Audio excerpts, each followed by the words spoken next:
Visakha వాజీ news కు స్వాగతం. నేను జ్యోతి. ముందుగా హెడ్లైన్స్ చూద్దాం. నిరుపేదల సొంత ఇంటి కలను నెరవేర్చడమే ప్రభుత్వ లక్ష్యమన్న వైసీపీ ఎమ్మెల్యే అభ్యర్థి. ఎన్నో ఒడిదుడుకులను ఎదుర్కొని పట్టాల పండుగను చేసుకుంటున్నామన్న సత్యనారాయణ.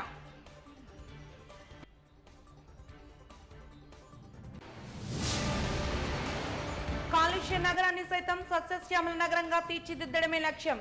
నూతన పార్కు ప్రారంభోత్సవంలో జీవీఎంసీ కమిషనర్ సాయికాంత్ వర్మ వెల్లడి.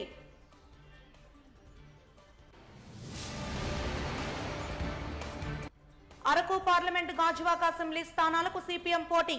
ప్రకటించిన సిపిఎం రాష్ట్ర కార్యదర్శి వర్గ సభ్యులు కె లోకనాథం.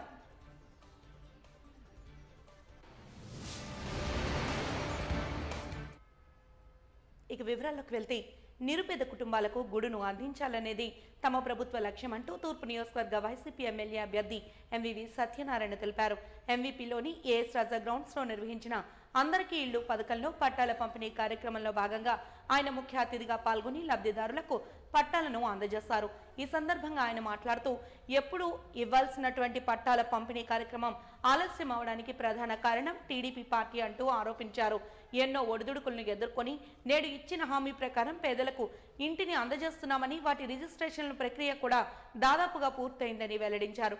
రానున్న సార్వత్రిక ఎన్నికల్లో సీఎం జగన్మోహన్ రెడ్డిని గెలిపించుకోవాల్సిన అవసరం ప్రజల చేతుల్లోనే ఉందని వెల్లడించారు.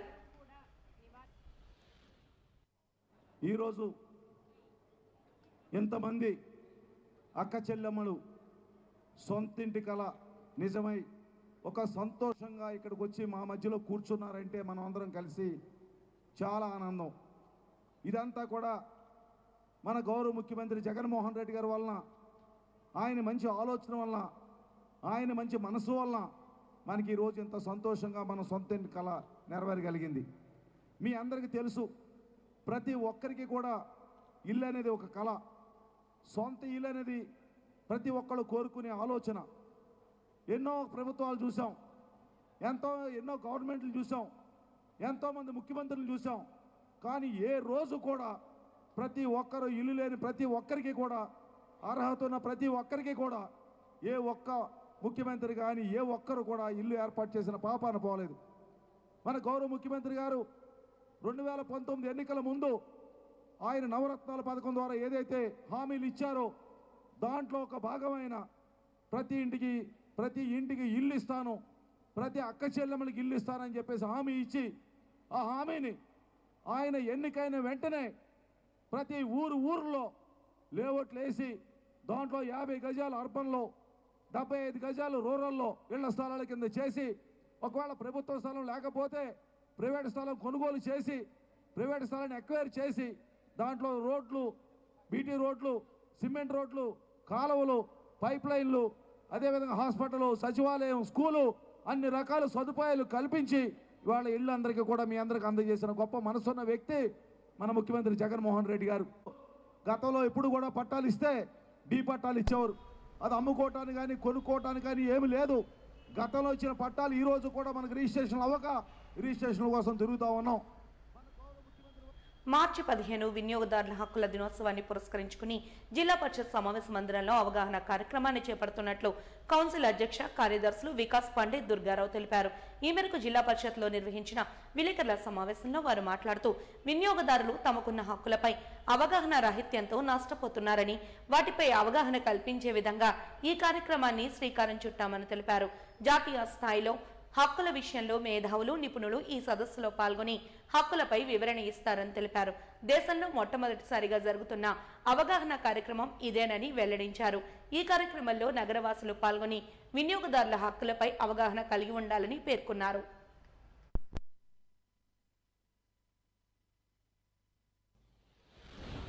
ఈరోజు ఈ ప్రెస్ మీటింగ్ కండక్ట్ చేయడానికి ముఖ్య కారణం ఏంటంటే 15th March is world consumer rights day. ఈ వరల్డ్ కన్జ్యూమర్ రైట్ డే సందర్భంగా ఒక నేషనల్ కాన్ఫరెన్స్తో పాటు ట్రైనింగ్ సెషన్ జిల్లా పరిషత్ ఫంక్షన్ హాల్లో కండక్ట్ చేయడం జరుగుతుంది. ఈ నేషనల్ కాన్ఫరెన్స్ మన government of Andhra Pradesh consumer right డిపార్ట్మెంట్తో కలిసి చేస్తున్నాను. ఈ కార్యక్రమంలో ప్రతి government department like FSSAI, civil supplies, legal metrology, drug control, GST all departments వాళ్ళు ముందుకి వచ్చి మా మెంబర్స్ ఆల్ ఓవర్ ఇండియా నుంచి ఎవరు డెలిగేట్స్ పార్టిసిపేట్ చేస్తారో వాళ్ళకి ఫ్రీ ఆఫ్ కాస్ట్ ట్రైనింగ్ ఇవ్వడం జరుగుతుంది. అండ్ రిజిస్ట్రేషన్ కూడా ఏం లేదు, free of cost registration. Full day programme ఉంటుంది. మార్నింగ్ 10 o'clock నుంచి ఈవినింగ్ 4:30 వరకు ప్రోగ్రామ్ ఉంది. సో మనందరికి రిక్వెస్ట్ చేస్తానంటే ఆల్ వినియోగదారు ముందుకు వచ్చి ఎలాంటి కార్యక్రమం ఫస్ట్ టైం ఆంధ్రప్రదేశ్లో జరుగుతుంది, విశాఖపట్నంలో అది కూడా. సో ముందుకు వచ్చి కార్యక్రమం అడ్వాంటేజ్ తీసుకోండి అండ్ మీ రైట్స్ కోసం మీరు అర్థం చేసుకొని try to protect them. All over India ఇది ఉంది. We are fighting from the grass root level. So micro లెవెల్లో ఏదైనా కన్జ్యూమర్కి ఇబ్బంది అయితే మేము ఫైట్ చేస్తాం. అంతా ఫ్రీ ఆఫ్ కాస్ట్. మా దగ్గర లాయర్లు ఉన్నారు. ఒకవేళ మ్యాక్రో లెవెల్లో మేము చేసేది ఏంటంటే నేషనల్ లెవెల్లో ఎప్పుడు ఇలాంటి ప్రాబ్లం రాకుండా రూట్ కాజ్ ఆఫ్ ద ప్రాబ్లంతో సాల్వ్ చేస్తూ కంపెనీస్తో డిస్కస్ చేసి వాళ్ళలో మార్పు తీసుకురావడానికి మేము ప్రయత్నిస్తున్నాం. సో 15th కన్జ్యూమర్ కౌన్సిల్ డేగా ఉన్నది కాబట్టి నేషనల్ కాన్ఫరెన్స్ కండక్ట్ చేస్తున్నాం జిల్లా పరిషత్లో. మీ అందరూ సోషల్ మీడియా వేధింపులకు గురై మరణించిన గొల్తి గీతాంజలి మృతికి నివాళిగా బీచ్ రోడ్ వీరబ్రహ్మేంద్ర స్వామివారి విగ్రహం వద్ద కొవ్వొత్తుల ప్రదర్శనను చేపట్టారు. జాతీయ బీసీ సంక్షేమ అధికార ప్రతినిధి ఢిల్లీ ఇన్ఛార్జ్ కరి వేణు ఈ సందర్భంగా మాట్లాడుతూ దోషులను కఠినంగా శిక్షించాలని డిమాండ్ చేశారు. ఈ కేసును ఫాస్ట్ ట్రాక్ కోర్టులో విచారణ చేయాలని కోరారు. ఆమె కుటుంబానికి ప్రభుత్వం ప్రకటించిన 20 లక్షల రూపాయలకు బదులు ₹1 కోటి నష్టపరిహారాన్ని చెల్లించాలని డిమాండ్ చేశారు. ఆమె మరణానికి కారకులైన వారి ఆస్తులను ప్రభుత్వం స్వాధీనం చేసుకోవాలన్నారు. సోషల్ మీడియాలో అశ్లీల పోస్టింగ్లను నిరోధించాలని కోరారు. సోషల్ మీడియా మాఫియాను నిరోధించాలని డిమాండ్ చేశారు. ఈ ఘటన మీద ప్రధాని మోదీ కూడా స్పందించారంటే సమస్య తీవ్రతను అర్థం చేసుకోవచ్చన్నారు.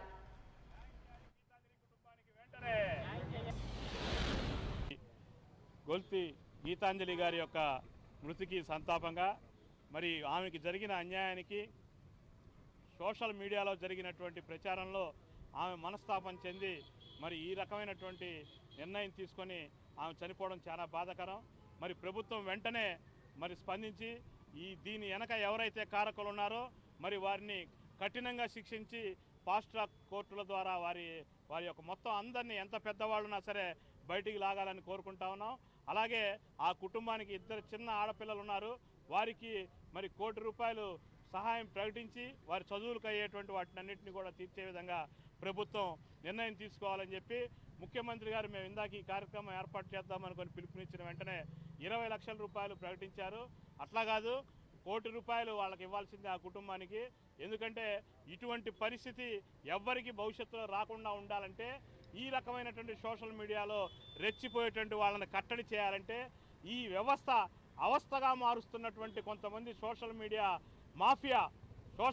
మాఫియానే ఇది ఖచ్చితంగా రాజకీయ పార్టీల పక్కన వ్యభిచారం చేస్తూ ఈ రకమైనటువంటి దిగజారుడుతనం యొక్క దాన్ని మరి దీన్ని తీసుకువెళ్తూ ముందుకు వెళ్ళడం సమాజానికి చాలా హానికరం. ఫోర్త్ ఎస్టేట్గా ఉన్నటువంటి మీడియాని కూడా ఈ రోజున తప్పుదో పట్టించే విధంగా అసత్య కథనాలు, అసత్య ఫోటోలు, అశ్లీలమైన ఫోటోలు, అనేక రకాలుగా వేధింపులకు గురయ్యేటువంటి ఎంతోమంది లక్షలాది మంది ఇప్పటికీ బయటికి చెప్పుకోలేకపోతా ఉన్నారు. దీనికి ఒక ప్రధానమంత్రి గారు నరేంద్ర మోడీ గారు సైతం ఈ రోజున ఈ ఘటన పట్ల స్పందించారంటే ఈ ఘటన తీవ్రత భవిష్యత్తులో ఇంకెంత ఉండబోతుందో అనేటువంటి భయం ఈ సమాజంలో ఉన్నటువంటి అనేక వర్గాల వారికి కలుగుతూ ఉంది. సేవలు చేయించుకొని అసలైన ఫోర్త్ ఎస్టేట్లో అయినటువంటి మీడియాని కూడా, ప్రింట్ మీడియా, ఎలక్ట్రానిక్ మీడియా వాళ్ళని కూడా తొక్కిపడుతూ ముందుకెళ్తున్నటువంటి వీళ్ళని తొక్కిపట్టి నారదీయాల్సినటువంటి అవసరం. దక్షిణ నియోజకవర్గంలో మత్స్యకారులు అధికంగా ఉండే ప్రాంతంలో వారికి అండగా నిలిచిన సీతంరాజు సుధాకర్కి జనసేన టీడీపీ కూటమి అసెంబ్లీ సీట్లను కేటాయించాలని మత్స్యకార నాయకులు డిమాండ్ చేశారు. ఈ మేరకు పెదజాలారిపేట అమ్మవారి ఆలయంలో నిర్వహించిన విలేకరుల సమావేశంలో వారు మాట్లాడారు. ఈ సందర్భంగా వారు మాట్లాడుతూ మత్స్యకార ప్రజల జీవన ప్రమాణాలపై ఒక అంచనా ఉన్న నాయకుడు సీతంరాజు సుధాకర్ అని తెలిపారు. ఆయనకు అసెంబ్లీ సీట్లను కేటాయిస్తే తమ సామాజిక వర్గం అంతా గెలిపించుకునేందుకు సర్వశక్తులు వద్దుతామని తెలిపారు.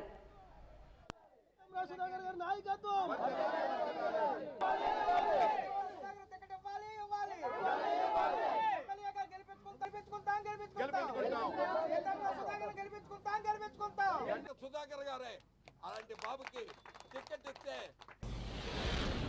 ఈ ప్రెస్ మీట్ పెట్టడానికి ప్రధాన కారణం మాకు అత్యంత దయ చూపి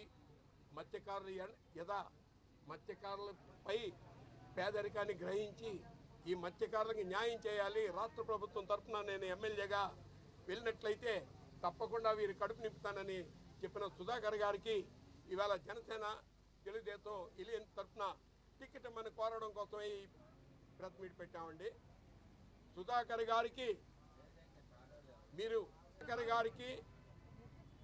170 ఆంధ్రప్రదేశ్ 170 స్థానాలలో విశాఖ దక్షిణ నుండి పోటీ చేసి అవకాశం మీరు కల్పించినట్లయితే జనసేన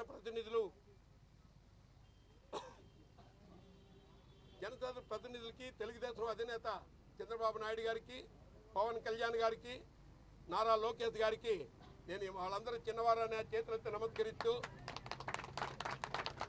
వారికి టికెట్ ఇచ్చినట్లయితే మేము గెలిపించి 170 స్థానాల్లో అత్యధిక మెజార్టీతో గెలిపించి మీకు శాసనసభ్యునిగా పంపిస్తామని మీకు తెలియజేస్తాం. ఇంత గట్టిగా చెప్తున్నాం అంటే ప్రధాన కారణం కూడా ఉంది. అతనికి ఏ పదవి లేకపోయినా ఈ ప్రాంతానికి అనేక సార్లు వచ్చి అయ్యో ఇంత పేదరికమా జాలర్లు నెల్లు కులస్తులు ఈ 14 వార్డులో అత్యంత పేదరికంలో ఉన్నారే, ఇలాంటి వాళ్ళని ఆదుకోవాలని చెప్పి ప్రత్యేకించి అనేక అన్నదానాలు చేశారు.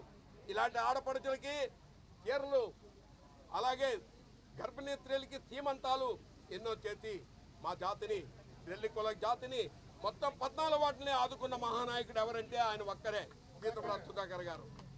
అంతటితో ఆగలేదండి.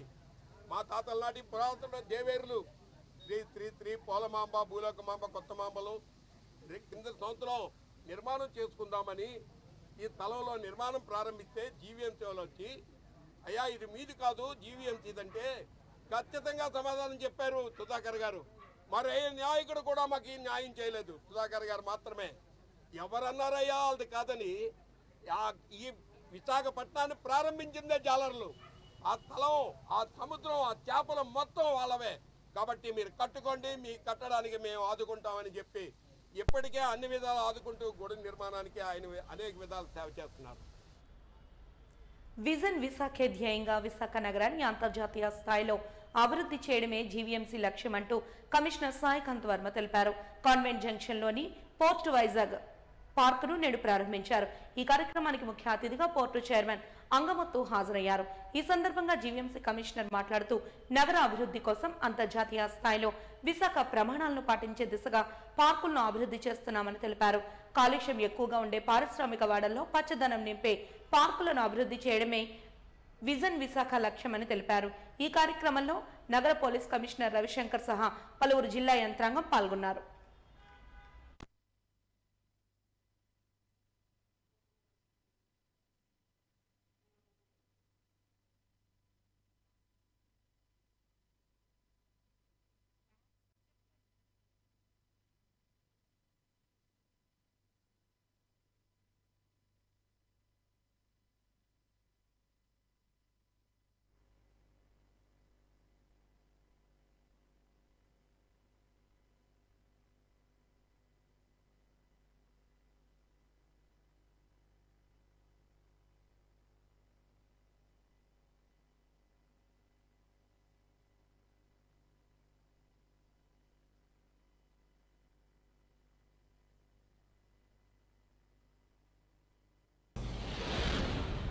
వైజాగ్ పోర్ట్ అథారిటీ వారి ఆధ్వర్యంలో చేసినటువంటి డెవలప్మెంట్ వర్క్స్ అన్నింటినీ కూడా ఈరోజు గౌరవనీయులు మన chairman Vizag port authority and అదేవిధంగా కమిషనర్ ఆఫ్ పోలీస్ విశాఖపట్నం ఇద్దరి చేతుల మీదుగా ఈరోజు ఇనాగరేషన్ చేయడం జరిగింది.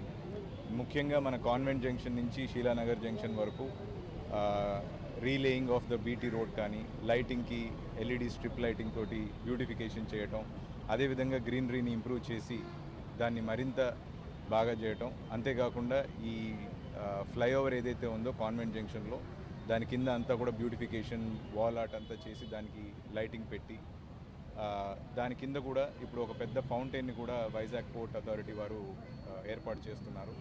సో సిటీ డెవలప్మెంట్లో సిటీ బ్యూటిఫికేషన్లో I think Vizag Port is the kind of support we are getting from Vizag Port is phenomenal and outstanding. And I think okay, GVMC Commissioner ga, I'd like to heartfully thank Vizag Port Authority for their kind support. They've always been very, very supportive of all the initiatives that are happening in Visakhapatnam. And I'd like to take this opportunity to thank VPA and particularly Chairman Sir whenever We went to Chairman sir with any request. He has been a very positive man, and he has been up and supporting the city like never before, and I'd like to thank him once again. And I'm sure that under sir's leadership we'll have a lot more initiatives coming forward. Thank you. One of the most beautiful and well-maintained city in all aspects. I'll rate it is the #1 city in the country in terms of everything. So we, from our port, we want to compliment city administration, from municipal corporation to district administration to city police, for whatever the good effort they are doing. We want to supplement, and this is one small initiative from our side, and we wanted to have more such type of initiatives in association with the municipal corporation in the days to come, and we will complement whatever good effort by the state administration to improve the cities, like landscape and overall ambience. Thank you. గతంలో ఎంతో మందిని గెలిపించి నిరాశ పాలైన విశాఖ ప్రజలు ఈసారి విశాఖ నుండి ఎంపీగా కేఏ పాల్ను గెలిపించాలని మాజీ మంత్రి ప్రముఖ నటుడు బాబు మోహన్ పిలుపునిచ్చారు. ఈ మేరకు న్యూ కాలనీలో ప్రజాశాంతి పార్టీ కార్యాలయంలో నిర్వహించిన విలేకరుల సమావేశంలో ఆయన మాట్లాడారు. రాష్ట్రానికి ఉన్న అప్పులపై సరైన అవగాహన, వాటిని తీర్చే ఆలోచన కలిగిన ఏకైక నాయకుడు కేఏ పాల్ అనే అభిప్రాయాన్ని వ్యక్తం చేశారు. ఎటువంటి స్వార్థ ప్రయోజనాలు ఆశించకుండా ప్రజాసేవే లక్ష్యంగా సాగిన ఆయన గత జీవితాన్ని పరిగణలోకి తీసుకుని ప్రజలందరూ సహకరించాలని కోరారు.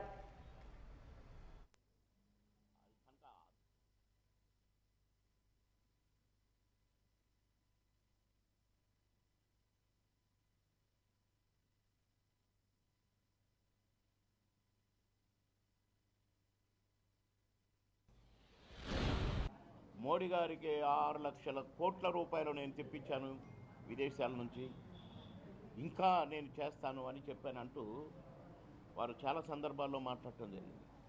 కనుక నాకు కొద్దిగా అవగాహన ఉంది కనుక అమెరికన్ ప్రెసిడెంట్ గారు చాలా క్లోజ్. ఆయన అమెరికా ప్రెసిడెంట్ కాకముందే కేఏ పాల్ గారు ప్రేయర్ మీటింగ్స్కి వరంగల్, ఖమ్మం వచ్చారు. ఇంకా హోలీ ఫీల్డ్ అంటే ప్రపంచ బాక్సర్ వచ్చాడు. ఇట్లా వారికి ఉన్న అనుబంధాన్ని వారు ఒక పార్టీ పెట్టి ఆ పార్టీ ద్వారా సేవలు అందించాలనే ఒక నిశ్చయానికి వచ్చి వారు రేపు ఎంపీగా ఇక్కడ నుంచి వైజాగ్ నుండి పోటీ చేస్తున్నారు. నిరుద్యోగులకు నేను సహాయపడతాను, రకరకాలుగా నేను ఫండ్స్ తెస్తాను, జీవనోపాధికి వారికి నేను ఉపయోగపడతాను. అంతేకాకుండా దేశానికి కూడా ఉపయోగపడాలంటే నేను ఒక ఎంపీగా పార్లమెంట్కి వెళ్తేనే నేను ఈ దేశానికి ఉన్నటువంటి అప్పులు, ఈ రాష్ట్రానికి ఉన్నటువంటి అప్పులు, ఇప్పుడు ఈ గవర్నమెంట్లు చేసిన అప్పులు ఒక్కొక్క వ్యక్తికి తలకాయకు లక్షల్లోనే ఉన్నాయంట. అవన్నీగా కూడా మనం అప్పు చేసినప్పుడు ఎలా తీరుద్ది? అప్పు తీరిస్తే, సంపాదించి తీరిస్తే తీరుద్ది. కానీ ఇక్కడ పాలిటిక్స్లో ఎట్లా తీరుద్ది? తలకు మించిన భారం అప్పు అయినప్పుడు ఇతర దేశాల నుంచి డొనేషన్స్ లాగా తెప్పించుకోవాలంటే చెల్లే నాలుక కావాలి కదా. కనుక కేఏ పాల్ గారి నాలుక చెల్తుంది. వారికి చాలా రకాల సోర్సు, కోట్లకు కోట్లు పంపే సోర్సు ఉన్నాయి నాకు తెలుసు. కనుక ఎంతోమందిని గెలిపించారు విశాఖ ప్రజలు. కేఏ పాల్ గారికి ఒక అవకాశం ఇవ్వండి. నిజంగా మీకు మంచి జరుగుతుంది. నిజంగా మీ బిడ్డల నిరుద్యోగులకు మంచి జరుగుతుంది. వారు ఏ ఫ్యాక్టరీని వచ్చి తెచ్చి ఒక బ్రాంచ్ ఇక్కడ పెట్టండి అంటే వైజాగ్లో పెడతారు. దక్షిణ నియోజకవర్గంలో టీడీపీ ఎమ్మెల్యే సీట్ను గండిబాబ్జీకి కేటాయించాలని వార్డు సభ్యులు, కార్పొరేటర్లు డిమాండ్ చేశారు. ఈ మేరకు జిల్లా పరిషత్ ప్రాంతంలో హోటల్లో నిర్వహించిన విలేకరుల సమావేశంలో వారు మీడియాతో మాట్లాడారు. ఈ సందర్భంగా టీడీపీ నాయకులు మీడియాతో మాట్లాడుతూ దక్షిణ నియోజకవర్గంలో వార్డు కార్పొరేటర్లు కూడా గెలవలేని పరిస్థితుల్లో అండగా నిలిచింది గండిబాబ్జీ అని గుర్తు చేశారు. కార్యకర్తల నుండి వార్డు సభ్యుల వరకు ఎవరికి ఏ సమస్య వచ్చినా తానున్నానని నిలబడింది గండిబాబ్జీ అంటూ అటువంటి నాయకుడిని వదులుకునేందుకు తాము సిద్ధంగా లేమని స్పష్టం చేశారు. పొత్తు పేరుతో దక్షిణ నియోజకవర్గంలో వేరే వారికి సీటు కేటాయిస్తే సహకరించబోమని తెలిపారు. అధిష్టానం దీనిపై పునరాలోచించుకోవాలని తెలిపారు. ఒక తల్లి తండ్రి ఈరోజు ఈ విలేకరుల సమావేశం ఏర్పాటు చేయడానికి గల కారణం, దక్షిణ నియోజకవర్గంలో కార్యకర్తలందరూ కూడా చిన్న మనోవేదన బాధతో ఉన్నారు. మన కోసం పనిచేసే వ్యక్తి, కార్యకర్తలు అంటే అభిమానం చూపించే వ్యక్తి, ఎవరి కష్టాల్లో ఉన్నా వెంటనే ఆదుకొని నేనున్నానంటూ ముందుకొచ్చే ఒక మంచి నాయకుడిని నారా చంద్రబాబు నాయుడు గారు మాకు ఇన్ఛార్జిగా వేయడం జరిగింది. 3 సంవత్సరాల నుంచి కూడా ఆయనతో జర్నీ చేస్తున్నాం.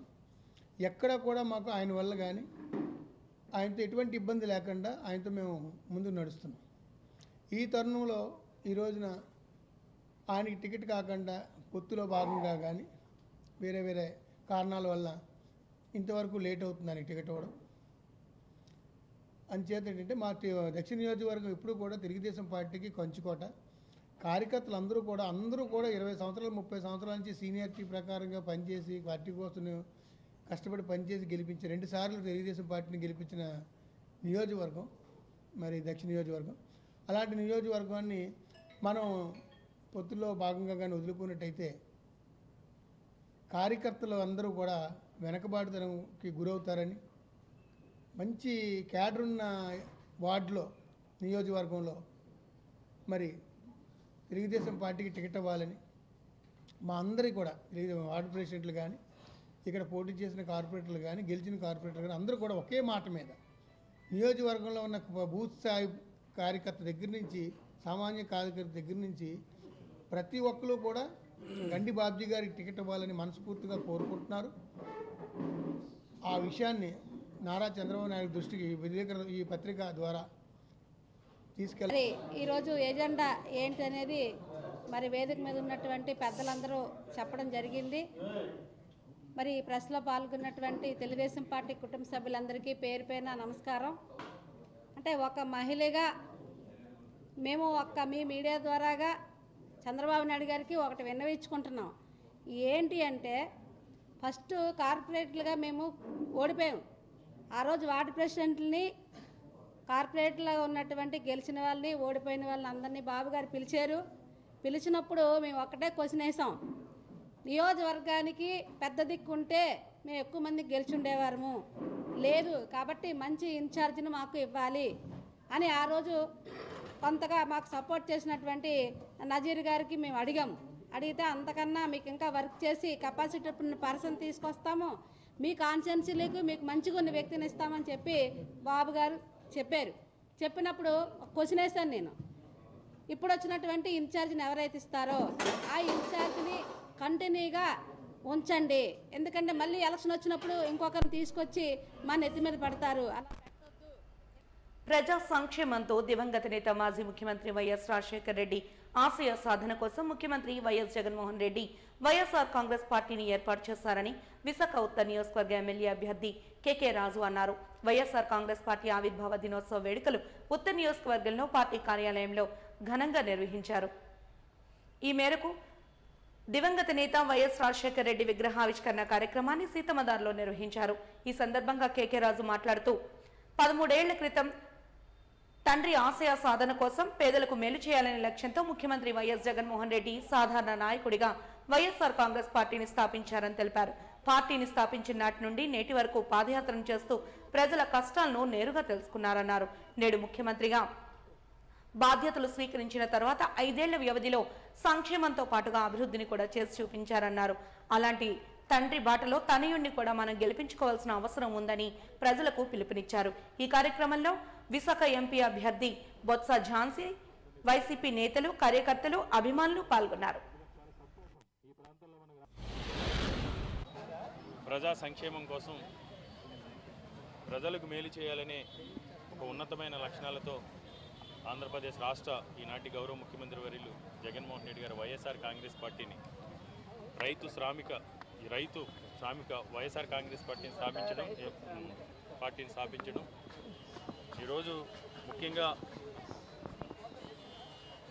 పార్టీ 14 సంవత్సరాల ఈ సుదీర్ఘ ప్రయాణంలో 2019లో వైఎస్ఆర్ కాంగ్రెస్ పార్టీ అధికారంలోకి వచ్చిన తర్వాత జగన్మోహన్ రెడ్డి గారు ఏ విధంగా ఆనాడు ఇచ్చిన మాటకి కట్టుబడి స్వర్గీయ దివంగత ముఖ్యమంత్రి వర్యులు డాక్టర్ వైఎస్ రాజశేఖర రెడ్డి గారి ఆశయాలను ముందుకు తీసుకెళ్తూ ఎన్నికలకు ముందు ప్రజా సంకల్పయాత్రలో ఆయన ఇచ్చిన వాగ్దానాలే కాకుండా ముఖ్యమంత్రి అయిన తర్వాత ఎప్పటికప్పుడు ప్రజాక్షేత్రంలో ప్రజల యొక్క అభిప్రాయాల్ని, ప్రజల యొక్క మనోభావాలని గుర్తించి ప్రజల దగ్గర నుంచి విజ్ఞప్తులు స్వీకరించి ఈ దేశ చరిత్రలో 75 సంవత్సరాల స్వాతంత్ర భారతదేశ చరిత్రలో ఏ రాష్ట్రంలోని 29 రాష్ట్రంలోని ఏ రాష్ట్రంలోని లేనటువంటి విధంగా విద్యా విధానంలో కానీ, వైద్య రంగంలో కానీ, వ్యవసాయ రంగంలో కానీ, ముఖ్యంగా మహిళా సాధికారతకు సంబంధించి వెనుకబడిన వర్గాల వారిని సామాజికంగా, రాజకీయంగా, ఆర్థికంగా ముందుకు తీసుకెళ్లే క్రమంలో పేదరిక నిర్మూలన తీసుకుని జగన్మోహన్ రెడ్డి గారు తీసుకున్న చర్యలు ఈ దేశానికి ఈరోజు ఆదర్శం. ఎందుకంటే విద్య ద్వారా మాత్రమే పేదరిక నిర్మూలన సాధ్యం, విద్య ద్వారా మాత్రమే సమానత్వం సాధ్యం, విద్య ద్వారా మాత్రమే వెనుకబడిన రంగాలు ప్రగతి పథంలో పయనించి అభ్యున్నతి సాధించగలుగుతారని ఈరోజు అందరూ డాక్టర్ బాబాసాహెబ్ బిఆర్ అంబేద్కర్ గారు. ఉమ్మడి విశాఖ జిల్లాలో అరకు పార్లమెంట్ స్థానానికి, అరకు అసెంబ్లీ, గాజువాక అసెంబ్లీ స్థానాల్లో సిపిఎం పోటీ చేస్తున్నట్లు సిపిఎం రాష్ట్ర కార్యదర్శి వర్గ సభ్యులు కొత్తపల్లి లోకనాథం ప్రకటించారు. విశాఖ జిల్లా సిపిఎం పార్టీ విస్తృత స్థాయి సమావేశం డాబా గార్డెన్స్ అల్లూరి సీతారామరాజు విజ్ఞాన కేంద్రంలో బి పద్మ అధ్యక్షతన జరిగింది. ఈ సమావేశానికి లోకనాథం పాల్గొని మాట్లాడుతూ బీజేపీ ప్రభుత్వం నుండి విశాఖ ఉక్కు పరిరక్షణ, అల్లూరి సీతారామరాజు పాడేరు జిల్లా అటవీ ప్రాంత పరిరక్షణ కోసం ఇప్పటికే అనేక రూపాల్లో సిపిఎం నికరంగా ఉద్యమించిందన్నారు. బీజేపీని దాన్ని సహకరిస్తున్న రాజకీయ పార్టీలను ఈ ప్రాంతాల నుండి తరిమి కొట్టేందుకు సిపిఎం అభ్యర్థులను చట్టసభలకు పంపేందుకు ప్రజలను సిద్ధం చేయాలని కార్యకర్తలకు ఆయన పిలుపునిచ్చారు.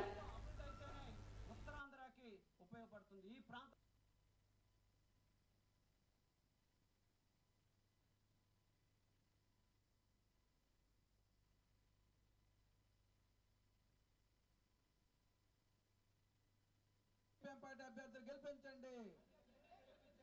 స్టీల్ ప్లాంట్ రక్షణకై పోరాడుతున్న సిపిఎం అభ్యర్థులు గెలిపించండి.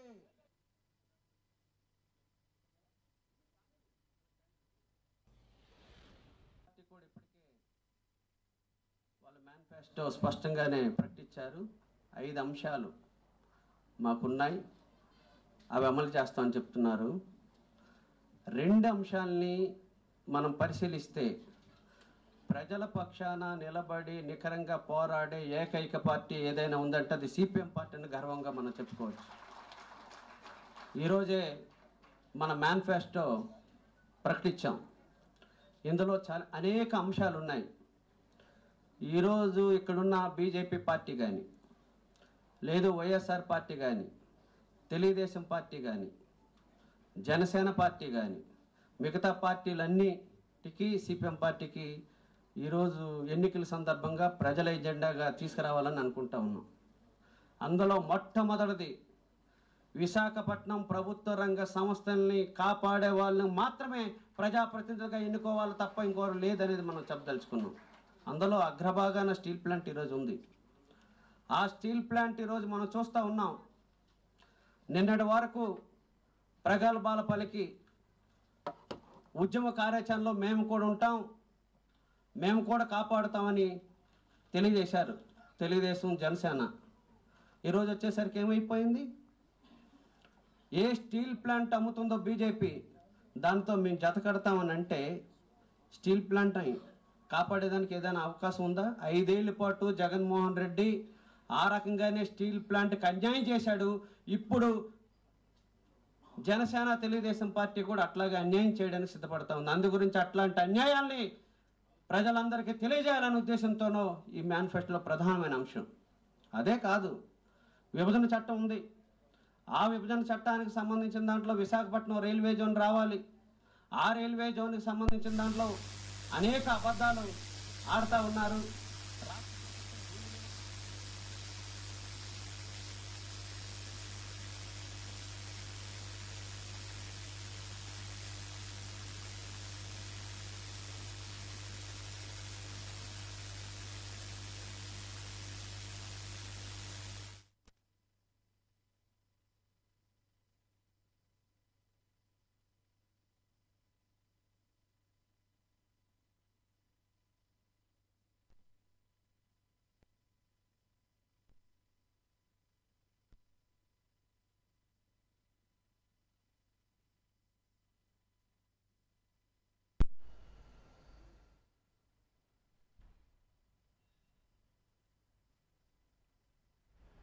వాజీ న్యూస్ ముగించే ముందు హెడ్లైన్స్ మరొకసారి చూద్దాం. నిరుపేదలకు సొంత ఇంటి కలను నెరవేర్చడమే ప్రభుత్వ లక్ష్యమంటున్న వైసీపీ ఎమ్మెల్యే అభ్యర్థి. ఎన్నో ఒడిదుడుకుల్ని ఎదుర్కొని పట్టాల పండగను చేసుకుంటున్నామన్న సత్యనారాయణ.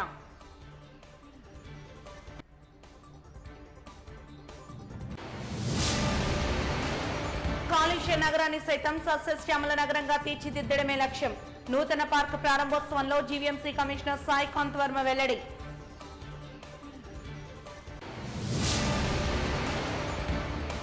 అరకు పార్లమెంట్ గాజువాక అసెంబ్లీ స్థానాలకు సిపిఎం పోటీ. ప్రకటించిన సిపిఎం రాష్ట్ర కార్యదర్శి వర్గ సభ్యులు కె లోక్నాథం.